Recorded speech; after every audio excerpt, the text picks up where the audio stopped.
My guest today is a fearless, tenacious defender who's established himself as a local-born force on both ends of the field. 7 goals in all competitions. He's Wrexham's joint top scorer, alongside that bearded wonder Elliot Lee. He's equal parts stealth scoring menace. All while looking like he's just a headband away from being the Paolo Maldini of the Lower Dee Valley. Last year, he was Wrexham's Young Player of the Season for the second time, and it is a joy to welcome the pride of Frodsham, a cult hero in the making, Super Max. It's Super Max Cleworth.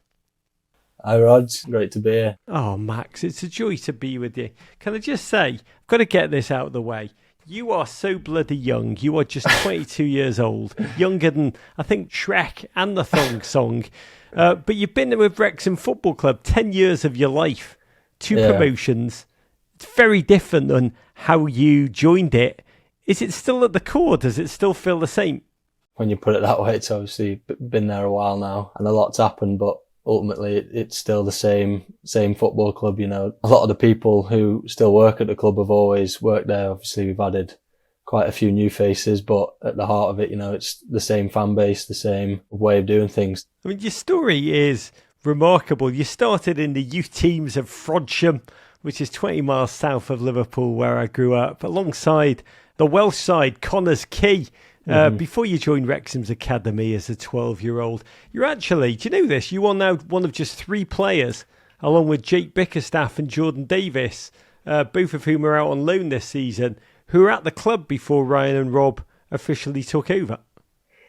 Yeah, I did know, to be fair. I think Mullins, he mentioned a while back that, you know, it was sort of only me, him and JJ that were signed. Well, I was there before, but them 2 that were signed the first summer of the takeover, and since obviously JJ's left, so it's just obviously 2 of us now. But it's been some change over of players like since, but yeah, it's been good. You came up through the academy. You were a Wrexham ballboy. You've grown up at the STōK Cold Brew Coffee. Can you put into words for us, what was Wrexham like when you joined? Back when it was still trying to claw, almost scratch its way out of the National League, that 5th tier of British football. Take us back to just how different Wrexham was. Wrexham's obviously one of the bigger sort of academies around the area. Obviously you have your Liverpools, Evertons, even Tranmere's, but other than them, Wrexham's obviously one of the big ones. You know, when I used to play against them, it was always a big game for us because we were going up against sort of some of the best lads in the area. And I think it's still the same now. And obviously the academy's improved a lot since obviously I came through, especially now being back in the Football League, but not loads. Obviously quite a lot's changed in terms of facilities and stuff, but in terms of the size of Wrexham still in the area, it's still just as big as it probably was. Max, where were you when you heard that Ryan Reynolds, old Deadpool, had made an offer to buy Wrexham? Take us to that moment, whether you believed it. Because it is, think about it, football equivalent of like Martians taking over the earth. We were playing Telford at home in a pre-season friendly. And I think it was about, was it September time? Because I don't think the league started till October because it was post-COVID. I was on the bench and there was rumours going round as we were sort of warming up and who was taking over. And then after the game, it got confirmed to us. And I think we might have lost the game 1-0. To Telford? Yeah, and I don't think it went down very well, obviously, that we'd lost. And I can't remember whether we didn't really play very well or something. But then, obviously, I went on my phone after and it was all over Instagram, Twitter. All my mates were texting me. And yeah, it was just like, what is going on? What did it feel like in that moment? Were you Googling, who is Rob McElhenney? Might have done it a couple of times. Yeah, it was dead strange. It was like, it doesn't feel real. And then you're like, is it actually going to happen? You sort of knew how long the process might take for them to actually take over. And it wasn't obviously dead certain. But yeah, it was just sort of a bit weird, but obviously not much change straight away. You know, it had to play that season out and see what happened. The summer after, a lot more change really. At the time, you were a 19-year-old. I think you'd just signed your first professional contract with Wrexham. Back then, what did you think was possible for the club, then in the National League, and yourself? What were you dreaming about in your heart about where your career could take you? To be honest, I hadn't really thought of, you know, obviously much. Obviously, as a kid, you dream of being of football, and then I got offered one. It was in August time, so literally just before it all got announced. And I was just sort of hoping to like play games. Obviously the club had come off the back of a bad season, not done so well. I'd made a few appearances the year before in cup competitions, but yeah, I was just hoping to enjoy the year and sort of take an opportunity. I didn't get many that year. I sort of ended up on loan, but for the club, it was always to get out the National League, even at that stage, even when it was fan owned. The fans certainly had big dreams and ambitions still, obviously where the club had come from, wanted to get back to that. And every year it was the same. It was trying to get out of that.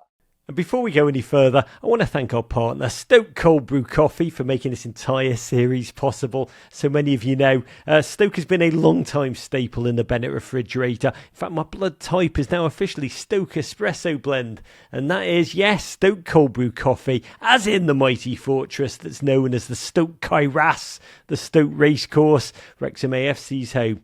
STōK support it, which is one great reason to love this coffee. It's honestly my go-to during the football calendar, essentially the opposite of Everton. And you can check out their full lineup of 48-ounce cold brew products. Got something for everybody, from light to dark roast to seasonal favourites in a refrigerated multi-serve format. Be sure to follow Wrexham AFC. Huge love to everybody at STōK. But back to you, Max. In came your manager, Phil Parkinson. The Lancashire special one. Came Wrexham coach summer 2021. I think you were in his very first Wrexham starting 11, 2-2 draw against Solihull Moors. Do you remember that game? Yeah, I do, yeah. It was a bit of a mad game. I obviously found out I was starting, and that was the first time I'd obviously ever started a National League game, so I was quite nervous. I think I told my dad, like, you're not coming. Just to sort of let me focus and try and get on with it. And then Mull scored a pen and Jonah scored a worldie. Funny enough, it was actually Ryan Barnett, obviously, who now plays for us. We got the assist, he headed it out the box and Jonah scored. So I sort of remember I was quite relieved after the game had finished and, just to get it out the way. It was obviously a moment you look back on now that seems like years ago, which obviously it kind of is, but it was a moment that'll sort of stay with me forever. What were your first impressions of Parky as a person and as a manager? He's pretty intimidating at the outset. Yeah, he was sort of, obviously you knew about the career he'd had, especially when he got announced. You sort of did a bit of research and obviously seen the career he'd had and was quite sort of, maybe not intimidated, but he certainly sort of grabs the attention and makes you listen kind of thing. So I was excited to sort of get under him and learn, obviously, from what the experiences that he has as a manager, and yeah, I'm still trying to do that today, really. He's a remarkable bloke. I've loved having him on this show because underneath that swear word laden exterior, there's a very, very soulful human being. Yeah. Can you give us the inside track on Phil Parkinson? What's he like, and how has he helped you develop as a player since that first start at the old Armco Arena? I owe a lot to the gaffer in terms of the trust he's put in me. Probably, times where he's put an arm sort of around me and took me out of the team.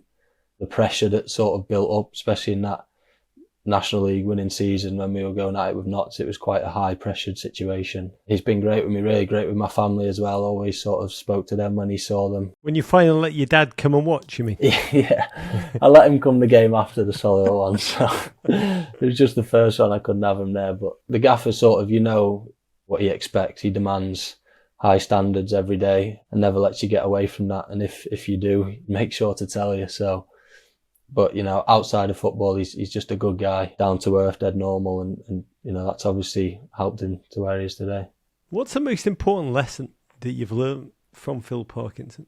I think probably just sort of standards and consistency in a way.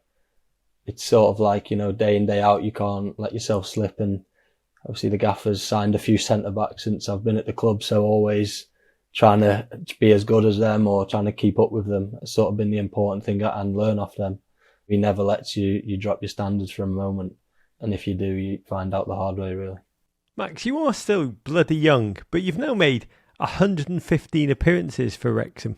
Yeah. You've experienced those 2 back-to-back promotions, which are really, I like to think, was British football's biggest glow-up since Mo Salah got his hair back. How have you had to adapt as a player to the challenges of each new level 2 years in a row? It's been difficult, but I think, it sort of helps that the club's adapting as well. As we've gradually sort of gone up through the leagues, the facilities have got better. The pre-match stuff, like cryotherapy, kind of preparing lads for games, post-match stuff, whether it be food or treatment, it's all got better. So I've sort of grown, I think, with the club. Certainly had lessons along the way where I've made mistakes, but that's part of football. Learn with that, and those are big lessons that have probably helped me sort of develop. But yeah, also the lads, when you bring in higher quality players, you quickly learn as well that you don't get the time that you might have in other leagues or in other games.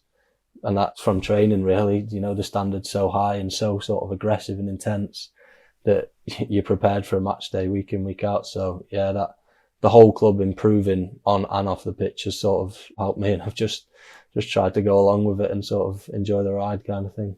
Who in training is the hardest to go up? I mean, you're getting remarkable. Jay Rodriguez just joined. Stephen Fletcher is remarkable, proper terrifying. I mean, the list is long. Who is the hardest to go up against, and who have you learned most from trying to defend? I think, first when Mullins joined, his sort of movement was pretty good and something that I quickly had to get used to. He'd just sort of drop the shoulder and be gone. And that's something that I probably wasn't quite used to, that sharpness. Obviously, you got Palms and Fletcher who are both pretty difficult to get off the ball when they get a hold of you. So you have to sort of try and defend in a different way. I've sort of learned off everyone. But even like the other defenders, you watch them train, and that helps you learn as well, because you see the way they deal with them, whether it be in a match or training. It all helps really, but I'd say them three really. You were a kid in the National League, then you survived League Two, the physicality, League One, just a whole nother level. Mentally, how do you approach it, Max? Are you like, yes, I'm ready, watch out League Two, now watch out League One?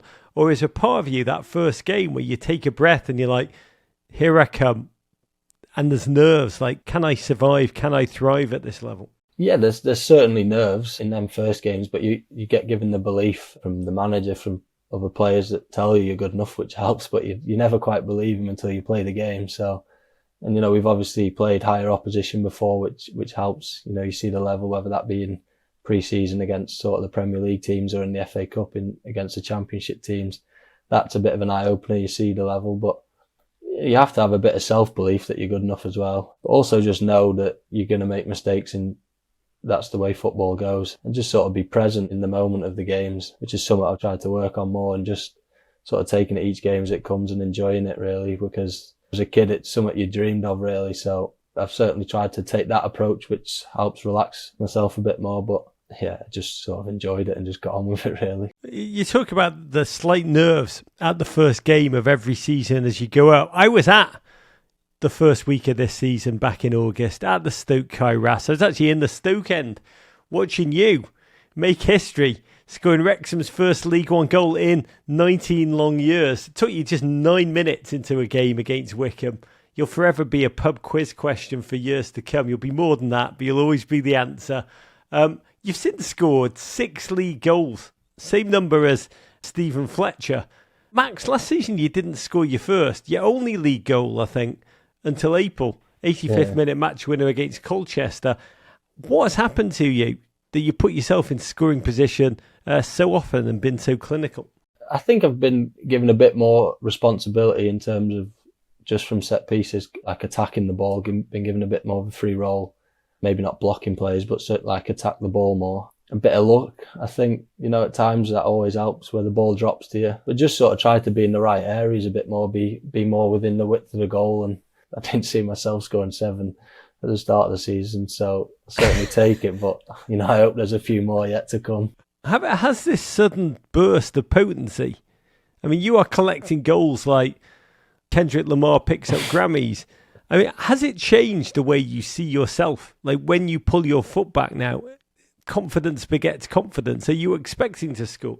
Yeah, I certainly believe that there's more chance of scoring when I sort of walk into the box for a corner or free kick, but you're not going to score from everyone. But I think the way we sort of set up and the focus we put on set pieces, it certainly helps because we go into a lot of detail the day before. We practice them a lot, so that gives you belief as well, and the quality that we have that takes them set pieces also helps, because it's as much making a run, but if the ball's not there, you've got no chance. So Yeah, I have more confidence now than I did last year, that's for sure.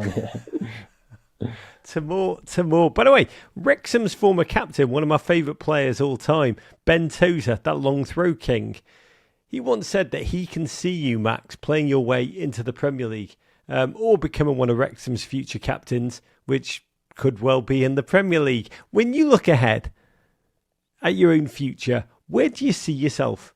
What does success in your career look like for you now, Max? It's a big question.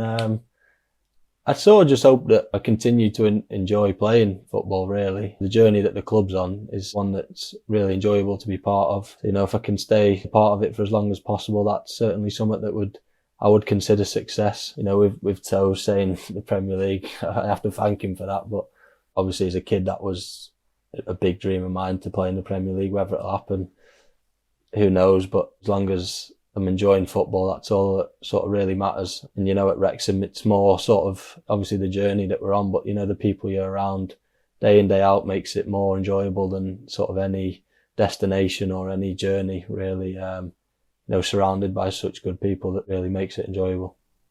I want Ben Tozer to be my agent, but it is impossible to speak about Wrexham without talking about the television series Welcome to Wrexham, which is currently filming its 4th season. And you've been in it since the very first year. You can be seen in one of the earliest episodes with executive director Humphrey Carr introducing himself to the team. Is there anything that you've learnt from watching yourself as part of this documentary, from being in this quite singular footballing environment, from the pressure, the exposure, the opportunity of being filmed over the 3 years that's helped change you on the field? When it first came in, it was a big shock to everyone, really. I'd sort of laugh about that episode when Humphrey come in. You know, I don't think any of us really knew what to say. It was all a bit, not like a joke, but it was a bit like, what is going on here? Like, there's a big camera and microphone following us everywhere, so it was certainly a shock to the system at first. But I don't think someone who speaks like Humphrey had been in the Wrexham area since about the 1880s. I don't think they had. I felt bad for him having to introduce himself at first.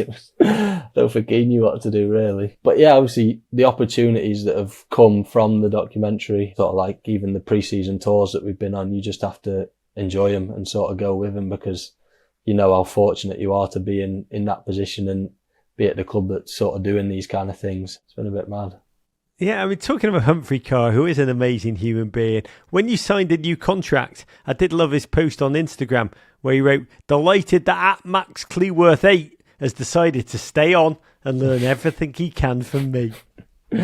You know, he certainly teaches us a lot. He's really been here from the start. You know, he was sort of the first person on the ground, really, from sort of when the takeover happened. And I think he's had a big influence and sort of still does. You know, he's someone that obviously all the lads and the staff love. As you know yourself, he's a very funny, witty person. So yeah, he's been great with us and great with me, really, since he took over. I think he's learned so much from Wrexham, the town, the team, the people, the fan base. It's shaped his life clearly in remarkable ways. But your teammate, that bearded wonder, Elliot Lake, he described Wrexham. He came on the show, he said it's a place where, quote, the surreal becomes normal, even for professional football players. And you've lived these moments. You've said when Ryan Reynolds followed you first on Instagram, you thought it had to be a fake account. But as you think about the celebrities that now arrive regularly at the STōK Kairas, at the international audience that now lives and dies week to week with a club from North Wales, the upcoming Super Bowl commercial, which we're going to speak more about in 1 second, what's the most "I can't believe this is happening" moment that you've had, Max? I think at first it was probably when Will Ferrell came into the changing room. But obviously now since, there's been a few more sort of, you know, A-list celebrities that have come in and it's a bit more normal. But, you know, when he came in, it was sort of like, what is going on here? He loves his football, loves his football. He came in I can't remember what game it was, but he come in just before a game. Before the game? Before the game. And was just sort of like walking around the changing room and the lads were like completely sort of starstruck. That was probably the one moment I sort of go, what is going on? Then obviously when I first met Ryan and Rob, when they come over, I think it was, we played Torquay, didn't we? And they come over, Maidenhead, Torquay, they came over for that week. And that was probably a bit like, this is really strange, because they were just so normal straight away, which obviously looking back now, you think, well, obviously they're going to be normal. But yeah, that was, them two moments probably were a bit like, what is going on? You know, spent most of your professional career, Max, with the likes of Rob and Ryan, with Will Ferrell, Eva Longoria, Hugh Jackman, more coming in to watch your games. At a certain point, does this kind of Hollywood East thing just become normal? It definitely sort of has now. At the end of the day, they're just the owner's friends that are coming over to like watch a game. And then when you meet these people, you realise how sort of down to earth they are. And, you know, they're such obviously interesting people as well, that it's good to talk to them and speak to them about sort of their life. And obviously they're interested in our lives, which is obviously a weird thing for us, because, you know, we're just, at the end of the day, we're footballers. Every celebrity I know wants to become a footballer, and every footballer I know wants to become a celebrity. Yeah. But talking of normal, Max Cleworth, you now have something in common with the likes of Post Malone, Pete Davidson, whatever dinosaurs are causing problems in the next Jurassic Park, because you are part of that great American tradition of appearing in a Super Bowl commercial. You and your Wrexham teammates are the stars of the new STōK Cold Brew Coffee masterpiece, which will air during the game on Sunday. First of all, got to ask you, Max, from Frodsham, playing for Wrexham, do you have any sense of just how enormous a cultural thing it is to be in a Super Bowl commercial? No, definitely not. You know, obviously, American football is probably not the biggest sort of thing over here, but you know of the Super Bowl. It's obviously only recently, since I've sort of, you know, people have spoke about it, that you realise how big it's actually going to be. And yeah, just be sort of funny to be on it, really. I'll have to wait and see what people think of it. It's obviously something that we're grateful for to be involved in. I think there's only 250 million people that will be... Not many then. No, not many. That will be tuning in. The STōK ad, if you've not seen it, it features Channing Tatum, Magic Mike himself, as a dance instructor who's been summoned to teach the Wrexham players how to improve their goal celebrations. Max, tell us, how was this idea originally presented to you? It was sort of just, someone just said, yeah, we're just doing an advert with Channing Tatum. We're going to need a few numbers.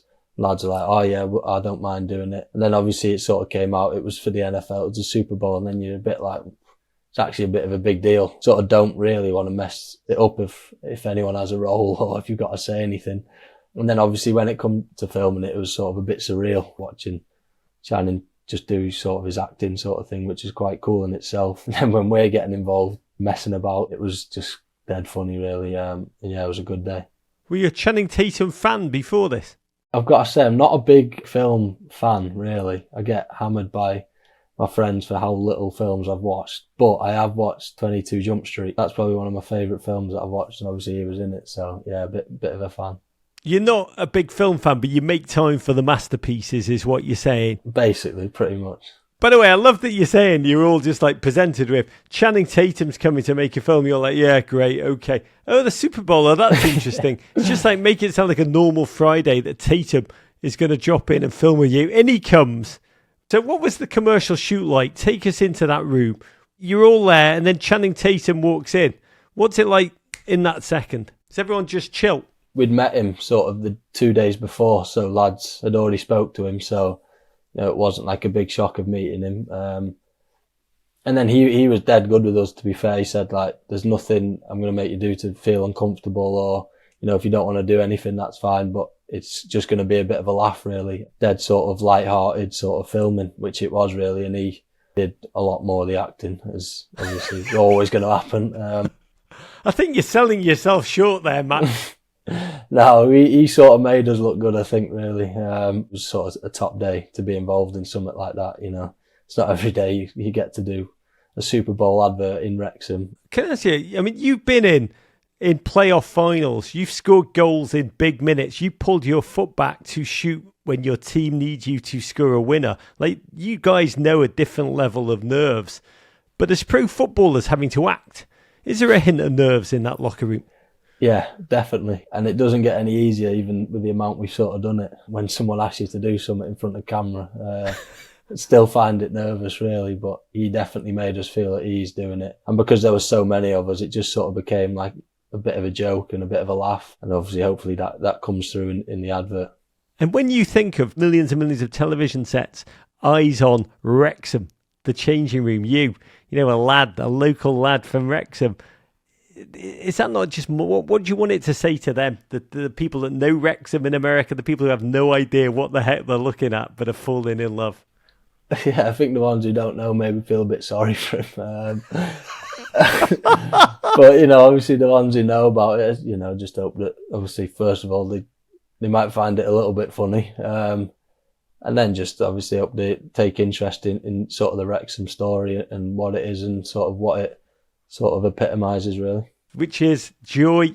I think it's sort of a togetherness as a community, as a whole, really, which sort of has always been at the heart of, obviously, the football club way before the owners took over. Obviously, with, you know, what happened when the fans sort of saved the club. It's sort of, that's really what Wrexham is, I guess, sort of a togetherness from all sort of people from all sort of walks of life, really, coming together for sort of one goal and one club, really. Yeah, and that's what makes it pretty special. The commercial's 60 seconds long. How long does it take to film? It didn't actually take too long, to be fair. It was about maybe 2 hours. It wasn't too long at all, really. It was obviously Channing doing the acting and sort of the moves, and then we had little parts that we had to sort of do in between, and then to the end bit was sort of everyone was crammed in, and yeah, that was probably the best bit of it. Who's most natural, most into it? Who's like, yeah, acting, I'm in it, I'm ready, I live for this? Pazzy's quite good, Ollie Palmer. Obviously, I think you knew I was going to say that. I'm surprised. I think he lives most of his life ready in case Channing Tatum ever drops in for a shoot. He's always ready. He's naturally quite good in front of the camera. He's got a whole IMDb list of movies he's been in. Yeah, I think he's certainly been in a few now, hasn't he? And not enough at the same time. He needs a few more, I think, doesn't he? Just to get his portfolio up a bit more. At one point, Channing Tatum insists a proper celly needs more eye contact. And he very bravely, I think the word is, caresses Stephen Fletcher's face. And I've got so many questions. First of all, how did Fletch get chosen for this task? I think it was just completely random at first, but then it obviously sort of perfect that it was Fletch. Him and Channing seemed to have the connection that worked for the moment. So, yeah, I think it was perfect from the pair of them. Was all of this scripted, or were there moments that were improvised?